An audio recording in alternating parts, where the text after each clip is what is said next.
નમસ્કાર. દિવસભરના તાજા સમાચારોમાં તમારું સ્વાગત છે.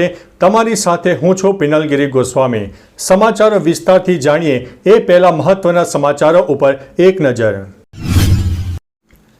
મિત્રો, આજની વિડીયોમાં વાત થશે પોલો ફોરેસ્ટ આ તારીખ સુધી બંધ રહેશે. રાહુલ ગાંધીએ 1 મહિનાનો પગાર દાનમાં આપ્યો. સમગ્ર દેશમાં સુરત પ્રથમ સ્થાને આવ્યું છે. પૂરગ્રસ્ત વિસ્તારમાં સરકારે સહાય ચૂકવી. ભાવનગરના ચંદ્રિકાબેનને મળશે શ્રેષ્ઠ શિક્ષકનો એવોર્ડ. રાજ્યમાં વરસાદને લઈને મોટા સમાચાર સામે આવ્યા છે. ત્યારે આગળ વાત થશે રામપુર ગામે પોલીસ અને ટોળા વચ્ચે ઘર્ષણ સામે આવ્યું છે. વડોદરામાં મગરોનો ત્રાસ હજુ પણ યથાવત જોવા મળ્યો છે. મહીસાગર નદીમાં ડેમનું પાણી છોડવામાં આવ્યું છે. ગુજરાતમાં થઈ શકે છે મોટું એલાન. અને જાણો ક્યારે યોજાશે ઐતિહાસિક તરણેતરનો મેળો. ત્યારે વાત થશે પીએમ મોદીએ ડોલ ઉપર હાથ અજમાવ્યો છે. ત્યારે વાત થશે વરસાદમાં ઉદયપુર અમદાવાદમાં ટ્રાફિક જામ થયો છે. ત્યારે વાત થશે કે મેં રેપ નથી કર્યો, આ છોકરી મારી સાથે લીવ ઇન રિલેશનમાં હતી. હવે મિત્રો સમાચાર વિસ્તારથી. મુંબઈની કોર્ટમાં રેપ કેસમાં ચોંકાવનારો ખુલાસો સામે આવ્યો છે. આ કેસમાં 29 વર્ષની યુવતીએ 46 વર્ષના યુવક પર બળાત્કારનો આરોપ લગાવ્યો છે. સુનાવણી દરમિયાન આરોપીએ પોતાને નિર્દોષ હોવાનું કહ્યું છે. તેણે બચાવમાં તેણે કોર્ટ સમક્ષ લીવ ઇન રિલેશનશીપ એગ્રીમેન્ટ રજૂ કર્યું હતું, જે મુજબ યુવતી તેના યૌન શોષણનો આરોપ ન લગાવી શકે. મિત્રો, અન્ય મહત્વના સમાચારની વાત કરીએ તો વડોદરામાં ઉદયપુર અમદાવાદ ટ્રાફિક જામ. વડોદરામાં તમે ઉદયપુર અને દિલ્હી માટે તમે ટ્રાવેલ કરવાના હોય તો આ સમાચાર તમારા માટે છે. અમદાવાદ ઉદયપુર હાઈવે પર વરસાદને કારણે ટ્રાફિક જામ થઈ ગયો હતો. પ્રવાસીઓને ભારે વરસાદમાં હાલાકીનો સામનો કરવો પડ્યો હતો. ખાસ કરીને અમદાવાદ ઉદયપુર હાઈવે પર પાણી ભરાયા હોવાથી વાહનો ફસાઈ જતા લાંબો ટ્રાફિક જામ પણ થયો હતો. ટ્રાફિકમાં ફસાયેલા લોકોએ જણાવ્યું છે કે સ્થિતિ સામાન્ય ન થાય ત્યાં સુધી રોડ ઉપર મુસાફરી ટાળવી જોઈએ. મિત્રો, અન્ય મહત્વના સમાચારની વાત કરીએ તો પીએમ મોદીએ ડોલ પર હાથ અજમાવ્યો. પીએમ મોદી સિંગાપુરમાં હતા. હોટલ પર તેમનું ભારતીય સમુદાય દ્વારા શાનદાર સ્વાગત કરવામાં આવ્યું હતું. આ દરમિયાન તેમણે ઢોલ વગાડીને એક અનુભવ કર્યો હતો. પીએમ મોદી પણ એક ઢોલી પાસે ગયા અને તેમણે ઢોલ પર દાંડી મારી હતી. દરમિયાન તેઓ ઘણો આનંદ માણતા જોવા મળ્યા હતા. તેમનો એક વિડીયો પણ સામે આવ્યો છે, જે હાલ વિડીયો વાયરલ થઈ રહ્યો છે અને લોકોને આ વિડીયો પસંદ આવી રહ્યો છે. મિત્રો, અન્ય મહત્વના સમાચારની વાત કરીએ તો જાણો ક્યારે યોજાશે ઐતિહાસિક તરણેતરનો મેળો. ગુજરાતમાં ભારેથી અતિભારે મેઘતાંડવના કારણે જન્માષ્ટમીનો લોકમેળો રદ કરવામાં આવ્યો હતો. જ્યારે હાલ રાજ્યમાં વરસાદનું જોર ઘટ્યો છે, ત્યારે તરણેતરના મેળાને લઈને મોટા સમાચાર સામે આવ્યા છે. જણાવી દઈએ કે આગામી 6 થી 9 સપ્ટેમ્બર સુધી તરણેતરના મેળાનું આયોજન કરવામાં આવ્યું છે, જેમાં સુરેન્દ્રનગર જિલ્લાના થાનગઢ તાલુકાના તરણેતર ગામમાં આ મેળાનું આયોજન કરવામાં આવે છે. મિત્રો, અન્ય મહત્વના સમાચારની વાત કરીએ તો ગુજરાતમાં થઈ શકે છે મોટું એલાન. ગુજરાતમાં ભારે વરસાદને કારણે આવેલા પૂરમાં ઘણું બધું નુકસાન થયું છે. હવે કેટલું નુકસાન થયું છે તે માટે આવનારા સમયમાં કેન્દ્ર સરકારની ટીમ ગુજરાત આવશે. વહીવટી તંત્રએ નુકસાનીનો આંકડો એકત્ર કરવા તમામ વિભાગને આદેશ આપ્યા છે. આ વિગતો કેન્દ્ર સરકારને મેમોરેન્ડમ મોકલાશે. કેન્દ્ર સરકારની આ ટીમ 3 દિવસ બાદ ગુજરાત આવશે. તે ગુજરાતમાં નુકસાનીનો સર્વે કરશે. આમ સર્વે પછી ગુજરાતમાં મોટી સહાય જાહેર કરવામાં આવી શકે છે. મિત્રો, અન્ય મહત્વના સમાચારની વાત કરીએ તો મહીસાગર નદીમાં ડેમનું પાણી છોડાયું છે. ઉપરવાસમાં થયેલા વરસાદને કારણે કડાણા ડેમમાં ભરપૂર માત્રામાં પાણીની આવક થઈ હતી. કડાણા ડેમના દરવાજા ખોલીને મહીસાગર નદીમાં પાણી ઠાલવવામાં આવ્યું હતું. નદીમાં 1,02,070 ક્યુસેક પાણી છોડવામાં આવી રહ્યું છે. ડેમની જળ સપાટી અત્યારે 126.77 મીટરે પહોંચી ગઈ છે. કડાણા ડેમના 10 ગેટ 1.52 મીટર ખોલીને નદીમાં 1,02,070 ક્યુસેક પાણી છોડવામાં આવ્યું છે.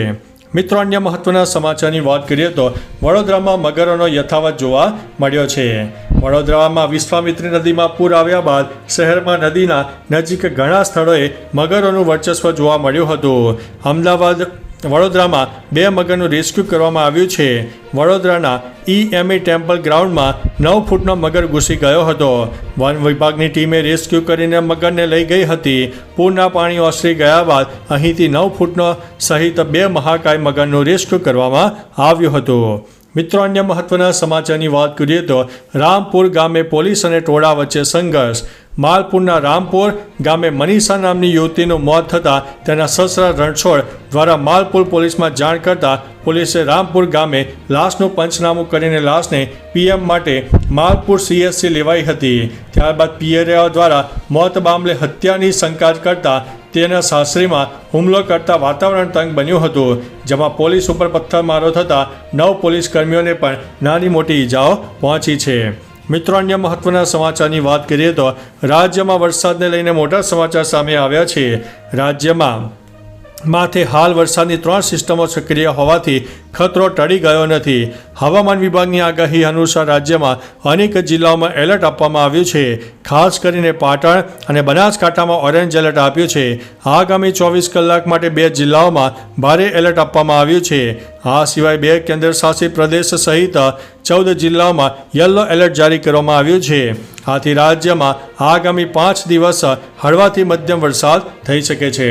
મિત્રો, અન્ય મહત્વના સમાચારની વાત કરીએ તો ભાવનગરના ચંદ્રિકાબેનને મળશે શ્રેષ્ઠ શિક્ષકનો એવોર્ડ.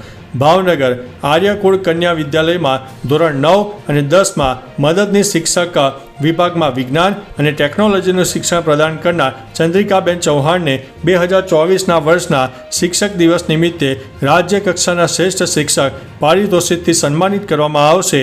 તેઓ 18 વર્ષથી સુંદર કામગીરી કરી રહ્યા છે. તેઓને રાજ્યપાલ અને મુખ્યમંત્રીના હસ્તે રાજ્ય કક્ષાનો શ્રેષ્ઠ શિક્ષક પારિતોષિક આપવામાં આવનાર છે. મિત્રો, અન્ય મહત્વના સમાચારની વાત કરીએ તો પૂરગ્રસ્ત વિસ્તારમાં સરકારે સહાય ચૂકવી છે. રાજ્યમાં વરસાદે તારાજી સર્જી છે. વડોદરા સહિત અનેક જિલ્લામાં પૂરની પરિસ્થિતિ સર્જાઈ છે, જેમાં કેટલાક પરિવારોને ભારે નુકસાની વેઠવાનો વારો આવ્યો છે. જેમની ઘરવખરી તણાઈ ગઈ છે, નાશ પામી હતી, રોજીરોટીને અસર થઈ હતી. આવા જરૂરિયાતની વહારે સરકાર આવી છે. સરકારે 14 જિલ્લામાં 1.69 લાખથી વધુ નાગરિકોને CM ભૂપેન્દ્રભાઈ પટેલના દિશા નિર્દેશમાં 8.04 કરોડની કેશ ડોલ્સ પણ ચૂકવી છે. મિત્રો, અન્ય મહત્વના સમાચારની વાત કરીએ તો સમગ્ર દેશમાં સુરત પ્રથમ સ્થાને આવ્યું છે. ડાયમંડ સિટી સુરતના નામે એક સિદ્ધિ હાંસલ થઈ છે. આખા દેશમાં સ્વચ્છ વાયુ સર્વેક્ષણ 2024માં સુરતે પ્રથમ સ્થાન મેળવ્યું છે. આ સિદ્ધિ બદલ સુરત શહેરને 7 સપ્ટેમ્બરના રોજ સન્માનિત કરવામાં આવશે. સુરત શહેરને સન્માનમાં 1.5 કરોડની ઇનામી રાશિ, ટ્રોફી અને પ્રમાણપત્ર સુરતના મેયર અને મહાનગરપાલિકાને અર્પણ કરાશે. દેશમાં સુરત શહેર 131 શહેરોને પાછળ છોડીને કુલ 200 માર્ક્સમાંથી 194 માર્ક્સ મેળવીને સર્વેમાં પ્રથમ સ્થાને આવ્યું છે. મિત્રો, અન્ય મહત્વના સમાચારની વાત કરીએ તો રાહુલે 1 મહિનાનો પગાર દાનમાં આપ્યો છે. વાયનાડના ભૂતપૂર્વ સાંસદ અને લોકસભામાં વિપક્ષના નેતા રાહુલ ગાંધીએ વાયનાડ દુર્ઘટનાના અસરગ્રસ્ત લોકોના પુનર્વસન માટે પોતાનો 1 મહિનાનો પગાર એટલે કે 2.3 લાખ રૂપિયા દાનમાં આપી દીધા છે. કોંગ્રેસ વાયનાડમાં 100 મકાનો બનાવાશે અને આ દુર્ઘટનામાં જેમણે પોતાના પરિવાર અને ઘર ગુમાવ્યા છે તેમને અપાશે. 30 જુલાઈના રોજ વાયનાડના 2 ગામોમાં લેન્ડસ્લાઇડના કારણે 200 લોકોના મોત થયા હતા, જ્યારે હજુ લોકો પણ ગુમ જોવા મળી રહ્યા છે. મિત્રો, અન્ય મહત્વના સમાચારની વાત કરીએ તો પોલો ફોરેસ્ટ આ તારીખ સુધી બંધ રહેશે. વરસાદી વાતાવરણમાં સાબરકાંઠાના પોલો ફોરેસ્ટ જવા માટે ગુજરાતીઓ હંમેશા ઉતાવળા બનતા હોય છે. જો કે તમે હાલ આ સ્થળે જવાનું વિચારી રહ્યા છો તો થંભી જજો, નહીં તો ધક્કો પડશે. જણાવી દઈએ કે 3 થી 18 સપ્ટેમ્બર સુધી પ્રવાસીઓ માટે પોલો ફોરેસ્ટ બંધ રાખવામાં આવ્યું છે, જેનું કારણ ઉપરવાસમાં વરસાદને લઈને ડેમમાંથી પાણી છોડાતા પાણી જંગલ વિસ્તારમાં હરણાવ નદીમાં જતા આ નિર્ણય લેવામાં આવ્યો છે. તો ચાલો મિત્રો, ફરીથી દેશ અને દુનિયાના સુપરફાસ્ટ સમાચાર લઈને મળતા રહીશો. ત્યાં સુધી અમને રજા આપશો. નમસ્તે.